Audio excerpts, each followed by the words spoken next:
Mamen. Oh, mamen. Magandang happy Saturday sa inyo ngayon, mamen. Saturday na naman, shoutout na naman. At may putok-batok na naman tayo dito, mamen. Tirahin natin alanganing dinakdakan, mamen. Alanganing sisig. Ayan, ang unang gagawin natin dyan, syempre, palalambutin natin. No? Alam nyo na to, pero masasabi ko, mamen, ito yung Manileño style. Kaya pasensya na kayo kung mga taga Pampanga, hindi po ito Pampanga version ni Aling Lusing, ha. Manileño style, kumbaga lahat lang nung easy access, pwede mong gawin to na mga ingredient nabibili lang sa tindahan, mamen.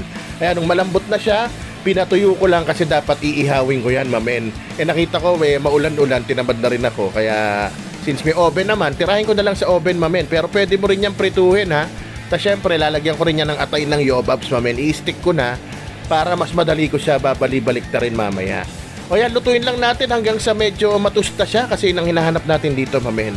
Yung malutong na medyo tostado. So yan nga, mamen, makalipas ang 20 minutes, tinok-tok-tok ko na siya, mamen.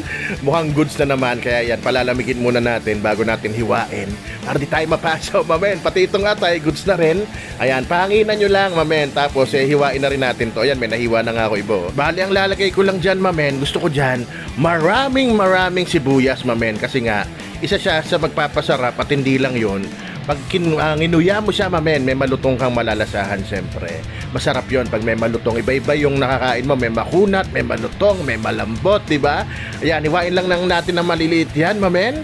Ayan nga, so more on sisig talaga itong tinitira natin. Mamen, o nga pala, baka pwede mong pa-comment sa baba kung ano yung kung ikaw ang iinom. Ano yung unang papasok na pulutan sa isip mo, mamen, para magka-idea tayo sa susunod.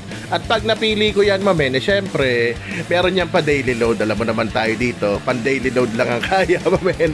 Ayan, naghiwa rin ako ng siling green at siling mas maanghang, siling pula o siling labuyo. Actually, hindi kasi labuyo yun, Thai silish yun, Yan, to taste na lang yung pampaanghang. Hiniwa ko na rin tong atay ng baboy, mamen, at hinalo ko gamit ang aking kamay. Huwag kayo maingay, ha. Yun ang sikreto doon, yung kamay ko, mamen. At syempre, hiwain na rin natin tong ating main ingredient, ang star of the night, ang ating yobabs, mamen. Ayan. Maganda talaga minsan, mamen, yung marami ka alam na version, hindi lang yung kahit hindi ba authentic, basta masarap naman, di ba? O, ito na.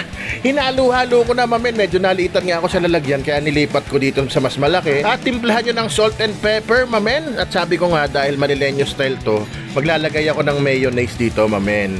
Ayan, mamen, kung nandiyan ka ba, baka pwedeng paki-like and share ng video, para makarating sa iba itong tiradang sisig natin na medyo dinakdakan style. At masarap to, mamen. Pampu, pwedeng ulam, pwedeng papakin. O paano, mamen? Goods na to. Salamat sa inyo. Kaya naman, isisigaw ko na. Rapsa!